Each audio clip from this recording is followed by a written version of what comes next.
Assalamualaikum warahmatullahi wabarakatuh.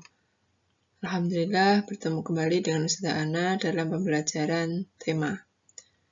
Anak-anakku, bagaimana kabar kalian hari ini? Semoga kalian dalam keadaan sehat dan tetap semangat untuk terus belajar. Sebelum memulai pembelajaran, marilah kita awali dengan membaca basmalah. Bismillahirrahmanirrahim. Pada pembelajaran hari ini, kita akan mempelajari tema 6, subtema 2, pembelajaran 4. Tahukah kalian bagaimana cara menentukan informasi penting dari bacaan? Nah, untuk mencari informasi penting dalam bacaan, ada beberapa langkah yang dapat kita lakukan. Yang pertama, yaitu bacalah teks dengan cermat. Kemudian yang kedua, tentukan ide pokok dari setiap paragraf. Kemudian cermati ide pokok tersebut. Lalu langkah yang terakhir yaitu menuliskan ide bacaan dalam bentuk peta pikiran. Contohnya sebagai berikut.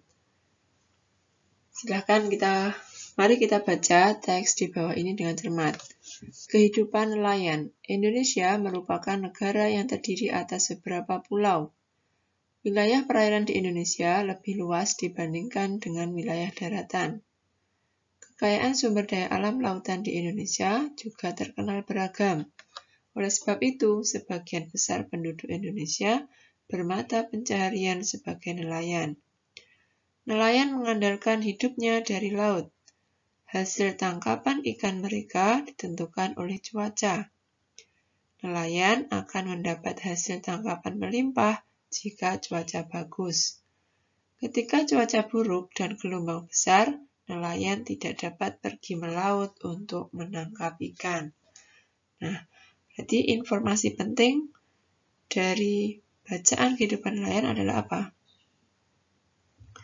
Informasi penting dari paragraf pertama, yaitu Indonesia merupakan negara kepulauan sehingga banyak penduduknya yang bermata pencaharian sebagai nelayan.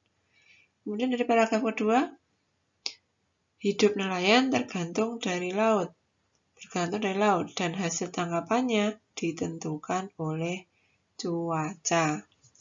Nah, ini adalah contoh dalam menentukan informasi penting dari sebuah teks. Para nelayan berangkat melaut pada malam dan dini hari, melaut ke tengah laut dan menebarkan jala mereka untuk menangkap ikan. Ketika mereka menyentuh bibir pantai pada siang hari, mereka akan disambut oleh para nelayan lain untuk membantu menggeser perahu mereka ke daratan, seperti dalam gambar berikut. Pembangunan ekonomi dan sosial budaya sangat penting bagi kemajuan bangsa. Salah satu faktor yang mempengaruhi hal tersebut adalah adanya interaksi antara individu dan kelompok di dalam suatu lingkungan. Nah, ini adalah contoh interaksi dalam pembangunan ekonomi. Salah satunya adalah kegiatan jual beli di pelelangan ikan. Kegiatan jual beli ikan yang berlangsung dapat menciptakan pembangunan ekonomi di daerah tersebut. Nah, di sini ada contoh interaksi dalam pembangunan ekonomi, yaitu kegiatan jual beli di pelelangan ikan. Nah, kira-kira siapa saja yang terlibat dalam kegiatan pelelangan ikan tersebut dan apa saja peran mereka?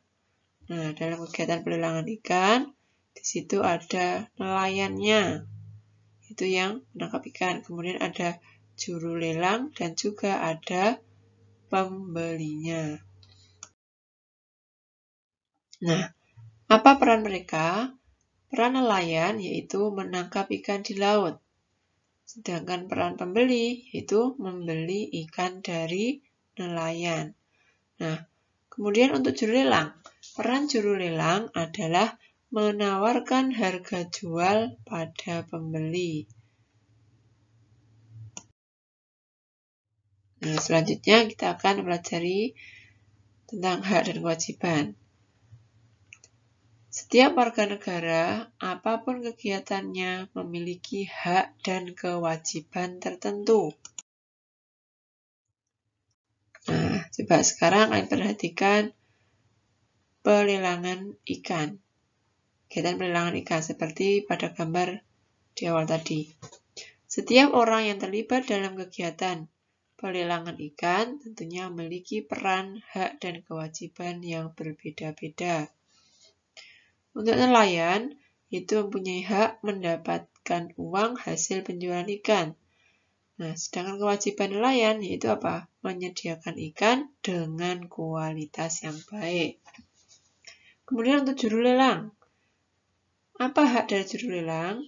Hak juru lelang adalah mendapatkan jasa dari penjualan ikan. Kemudian kewajibannya yaitu apa? Memberikan informasi harga ikan dengan benar. Nah, jadi harus selalu kita ingat ya, dalam pelaksanaannya, hak dan kewajiban sebaiknya dilaksanakan secara seimbang dan penuh tanggung jawab. Anakku, untuk pembelajaran hari ini sudah cukupkan. Ada kurang lebihnya Ustazah mohon maaf. Semoga apa yang kita pelajari hari ini bermanfaat bagi kita semuanya. Mari kita tutup dengan baca hamdalah. Alhamdulillahirabbil alamin. Wassalamualaikum warahmatullahi wabarakatuh.